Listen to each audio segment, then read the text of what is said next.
Hello, good Nigerians. Hello, compatriots. Hope you are holding on and still hanging on in faith and in action towards our mandates. The criminality that has taken over 40, 50 years to build, it's not going to just fall back in one strike, right?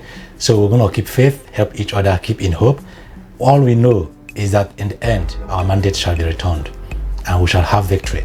So let's keep striking, keep faith, keep action, and help each other. This is our year. This is the part 3 of the video series that will take us through the intellectual build-up that will set us free from the political mischief in Nigeria. So we want to move away from the reckless street protest that our oppressors are already used to, and they take the advantage to dehumanize us the more, rather than helping us to become humans. So we are adopting mind battle this time and not the street battle as we used to. So in the past, I had mentioned that the 3 most dangerous instruments of the oligarchy were division, money, and intimidation. And I plan to disclose the strategies around these 3 instruments in principle before I finally give Nigerians a way forward to our most polite and most powerful civic action in the journey to humble our political oligarchy in this country. We're going to humble the political criminality in Nigeria, and this is just the aim of all. Now, I have discussed division comprehensively in my past videos, in my past series. So today I want to talk about money. Money. Probably from a perspective that you may not have thought about before, and from a perspective that will strongly enlighten you and strengthen you to be more in control of the principles of the mindsets that is required to handle money and become victorious over any oligarchy in any society. So this will help you to understand the power and the emptiness in money in general. So you will understand why the bad elements in our society use money as one of their most powerful instruments of oppression. But today, I will give you some clues towards deflating that power, with the understanding that you're going to know about money. So, before the advent of colonialism in Nigeria, there was no sign of monetary system at all. Different cultures, different communities, they use different types and different items, as their forms and measures of exchange, for what they have and livelihood. So they used items like cowries, buttons, beads, glasses, bottles, and so on and so forth, and even salt and many others in utmost honesty for the love of one another. Honesty, the driving force of those days. And this is what is known as the barter system. And the barter system is simply the exchange of goods and services, between or among 2 or 3 parties or more without the use of money. And this is the oldest form of commerce those days. However, in around the late 19th century, around the 1870s or 1880s, the colonial ordinance actually introduced the first major currency issue in Nigeria, and the policy introduced the use of shillings and pence, by the British, and that's now metamorphosized to a lot of monetary developmental processes that led to the naira we use today. So that's just a very brief summary of how monetary system came into Nigeria. Now let's talk about the power and the value of money. The power and the value of money. And I want to ask you, does money really have value or power?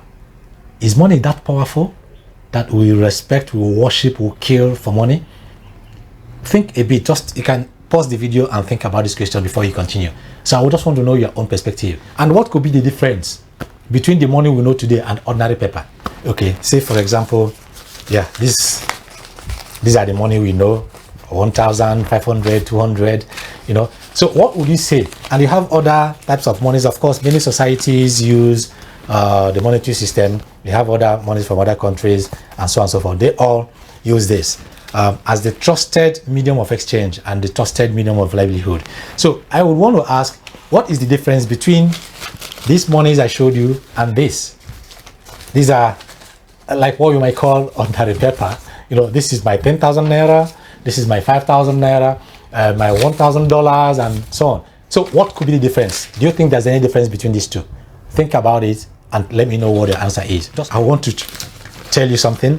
Probably I want to answer this question by just telling a story about my experience with some kids.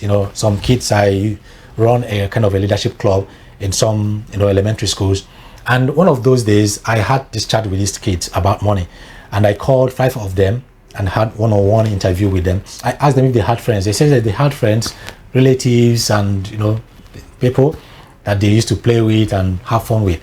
And I said, okay, do you know what happens if I ask you to choose between 10 million naira and your friends? Maybe say 10 of your best friends, and you could see this smile, this kind of mischief on their faces. It was so clear. They went ahead to say, okay, before that, I told them the value of 10 million naira. Yes, it could buy you a car, it could buy you some small houses, it can rent house, it can buy you video games, chocolates, anything you want, whole lots of things that they could want at their age.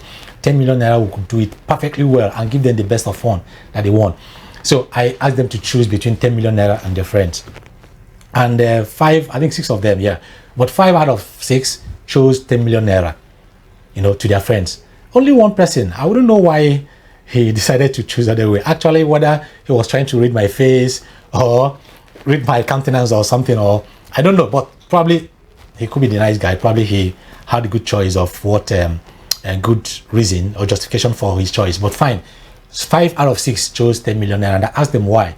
They said yes, because 10 million naira could buy all those things that I said and more. But their friends, could not provide that for them.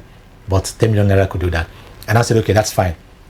Let's look at another scenario. What if I put you in a house, very beautiful house, and lock you up there, only you?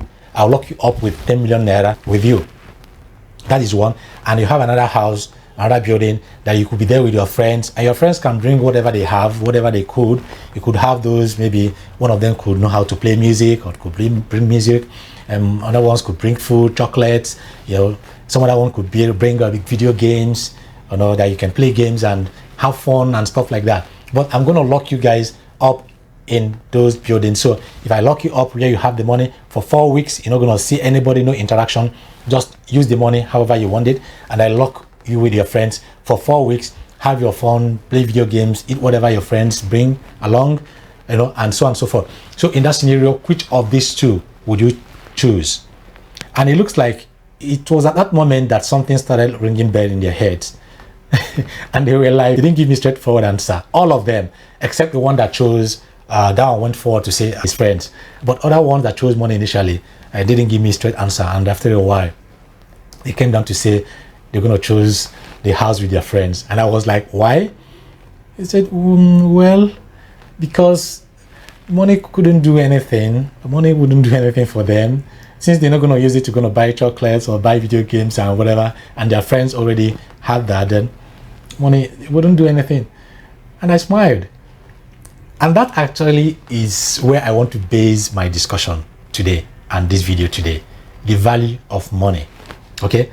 So let's go and say that the agreement to accept money in exchange of our values and services is actually the power that the money has. So the acceptability of any material or any currency among the people is the power of the money or the currency has. Besides this, any item or money is absolutely useless. Useless means you cannot use it for anything. The same thing also happens with the power of the government. So the power that the government has is actually the acceptability of the government among the people. That's the power that the government or the few people in the government actually enjoys. But that's not what I'm going to talk today. I might talk about that in next series. But for now, money is important to the extent of the value and acceptability given to it as a means of exchanging goods and services by the people. So any group that claims that they are too powerful in their riches, in their wealth, is because that people have agreed and have accepted that they're going to provide that group services and their values and whatever they have, the goods, in exchange of that money that that group has. Be it dollar, be it pounds, be it naira, be it whatever. For example, as a farmer, money is important if I accept to exchange that money for the food I could give you. As a health worker, money is also important if I accept to provide you health services in exchange of that money that you have. So be it anything, as a driver, as a mechanic, if I accept the money to fix your car, that makes the money powerful. So what does it mean? It means that the power that the money has is rested on the acceptability and willingness of the people to give you their values, their services, their goods. Money itself cannot do anything. So when you look at this money as it is, they are basically the same thing with this paper. Without the paper, it's absolutely rubbish, useless. So whatever you enjoy, you go extra mile, do whatever you want to do because of this money, is because people have accepted to give you the values. Money does not breathe. Money is a non-living thing. It wouldn't do anything. If I lock you up with $1 trillion in one room for 1 month, you're going to die there. So the whole thing, monetary system, is basically, it has tried to move attention from the real value owners, the people, the humans that should be respected. So moving attention from these people to this money, to this paper, ordinary paper that has no value. And that's why we kill each other for nothing, right? So it means that a community of people can even decide, to offer their expertise or services to each other truthfully and honestly without accepting any money, without accepting anything, right? It's very, very possible. That means money is useless, in that case. Or even they can give their power of exchange to something else, another item besides the money that you use today, So that means that their values do not rest on the printed paper in the name of money. So they can decide to move their power of exchange to something else and not the printed paper that anybody can go and bring, for nothing. I'm still getting somewhere. So this is just to say, it also means that the people can wake up one day and decide to reject all those monies or papers that you stack in your basement, that you pile in your basement for another acceptable medium of exchange. So whoever stacks money, waiting to use it to oppress the people or taking what he does not work for, it means that if the people change their mind, their power of exchange, that money is useless. You know what happened before the election when the federal government, decides to change the money just by changing the color of the money, that the old money would be useless.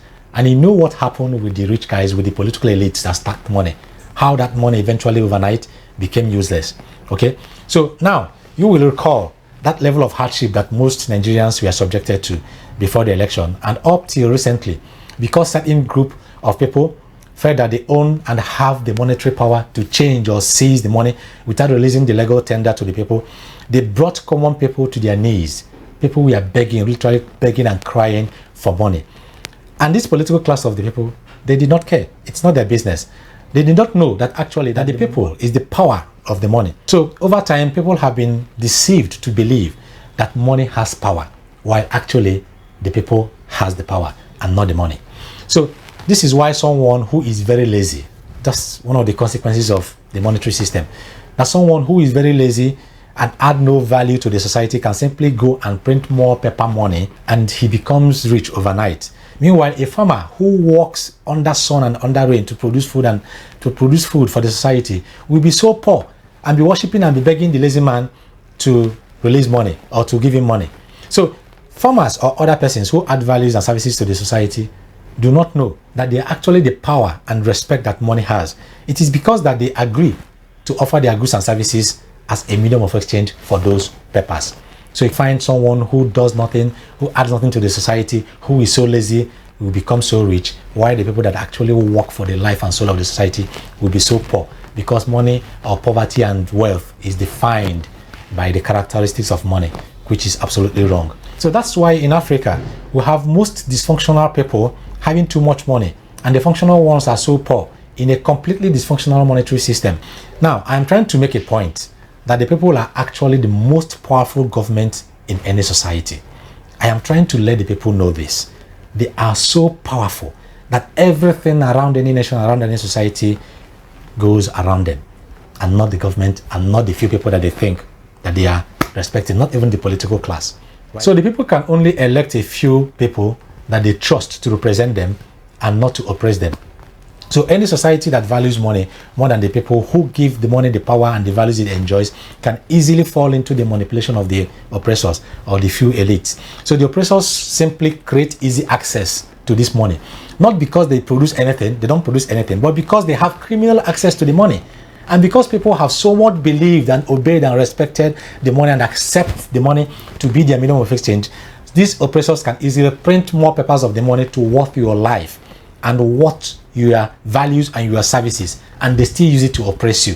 So how can ordinary paper worth your life, worth your services, worth your goods? Somebody who could not do anything could just print these papers and you are following him around. Does it worth that? That's something you think about.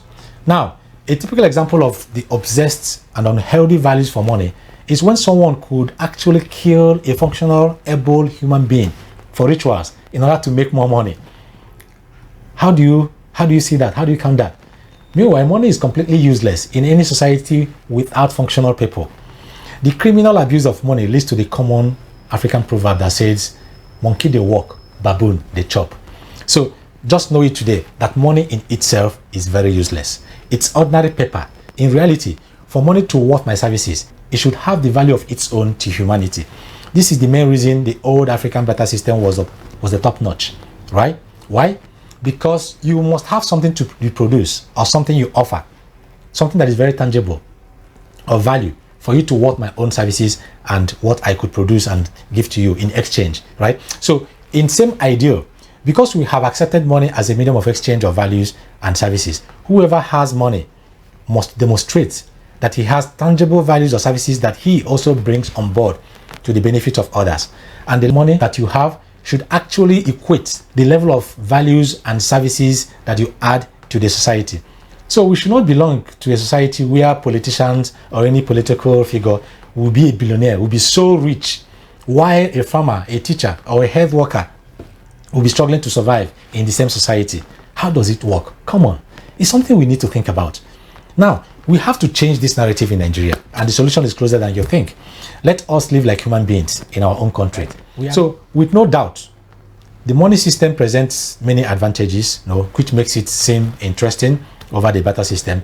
We know all those merits, like serving as a legal tender, serving as a medium of exchange, being a store for value, and also a unit for quantification and measurements of services and goods, and so on and so forth. However, there are many disadvantages of the monetary systems that are inherent in those merits, in those advantages. And most of these disadvantages are not publicly or well published or documented, in most books till date. So these disadvantages are clearly evident of the African society today, in which few people will find themselves in commercial or political gainful positions, and they take advantage of the gaps in the monetary system to oppress the people against the well-being and welfare of the entire population. So let's look at just 7 social deficits of money. 7 social deficits of money in our society today. First one, money has introduced a high level of greed and inequality in the society. People who produce little or nothing or add no values in the society earn much more money than those who add significant values in the society. So the money system is the reason lazy man could be financially wealthy and the hardworking man could go to bed hungry. 2, money system has become an instrument or tool to institute artificial poverty among the people in any society. So monetary policies become a powerful control tool to inflict artificial pains on the people. 3, monetary system creates a high level of unemployment among the people, especially among the younger generation. Sadly, you find people who have skilled services, who have values to provide for others, but they could not demonstrate relevance in the economy or the society without having money, without having cash or having credits of money, to establish offices or spaces. And again, they wouldn't find opportunities to get employed so that people can pay them for their services, simply because you don't have money to pay in your way, like what's going on today. These are the gaps. 4, money has no value without the people, because it is the people that provide the services and goods that money buys. So without this human element, cash is an ordinary paper and money becomes a useless construct. So sadly, in our society, rather than our values determining the value of money, money determines the worth of our human values. This is the philosophy that destroys our African community today.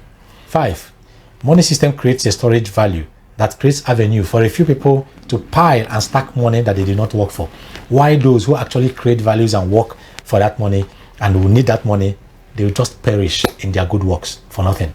6, the common acceptability of money is the sole value and power that money has. Hence, a common rejection of money is capable of destroying any monetary system. It's a very powerful tool and strategy. Then 7, lastly, the lack of money is the reason members of our society or community who has values could go to bed hungry, because money determines their social and political worth and not their economic value or human or mental capacity. You see that? So in all, you can see that every practice is evaluated by its monetary values over its values to humanity. For instance, besides the unhealthy competition for social status, Our motivation for academic achievements or pursuits is driven by the pursuit of money rather than values for functionality or usefulness in the society. So you find people who read courses, train in disciplines, or look for jobs in the fields that pay more, that the society has designed to pay more, and not where they have passion to be more useful or more functional to the society.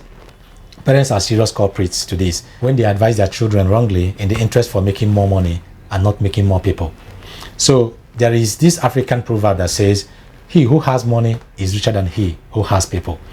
So it's actually our mentality about money that makes it easy for the few people with the financial and political concerns and power our country to enslave a whole nation.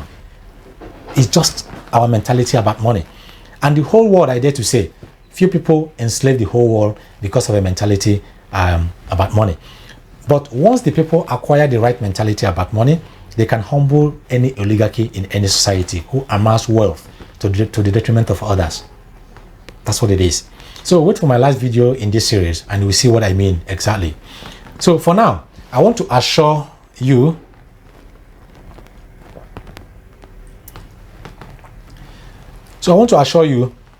that a beautiful solution is coming to Africa and to the world, beginning in Nigeria. The solution will resolve the gaps and deficiencies created by monetary system, as I have noted already. This solution is not coming to destroy money system. No, not at all. We are not against the monetary system, but to strengthen the essence of money and to help humanity respect the true values of money, which are responsible people who are truly adding value, working hard to make human life worth living. So this solution may be the new face of Africa and the world, as inspired by God's movement in Nigeria. This solution will be the total freedom to humanity.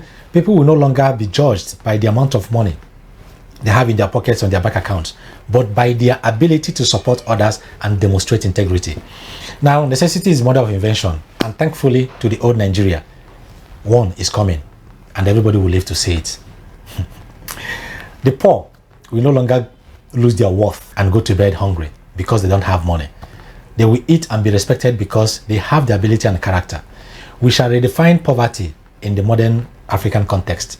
Poverty is no longer when one does not have money, but when one has skilled values and character to support people, as well as attracting people to support him. So one can only go hungry if one is outrightly lazy and lacks the integrity to support others or add any value, no matter how small. But if you can add any value and have the capacity and have the integrity to serve others and live with others, you'll be very rich. You'll be a very happy man and woman. So in the new system, which is the new Nigeria, we shall help the oligarchy to understand that the fear of the people is the beginning of the wisdom, and the voice of the people is the voice of God. We pray that they see what is coming and join the good train to redefine our new world for the good of everyone, including their own families. We do not hate them, we love them so much, and we are ready to forgive them, and we are not working against anybody. We only abhor criminality and corruption, and we're going to fight these ills with our last strength to the end, with God on our side. Now, my main consolation in this struggle is that I have never heard in the history of mankind that darkness won light or hatred won love. We're going to give love, we're going to forgive, and as soon as they have accepted to humble themselves enough to follow the new trend, we're all going to be a happy people and build a happy society. That is in Nigeria we are looking for. And there is always a time in the history of every nation when darkness must give a chance for light to rule. And this is our time. Our time has come.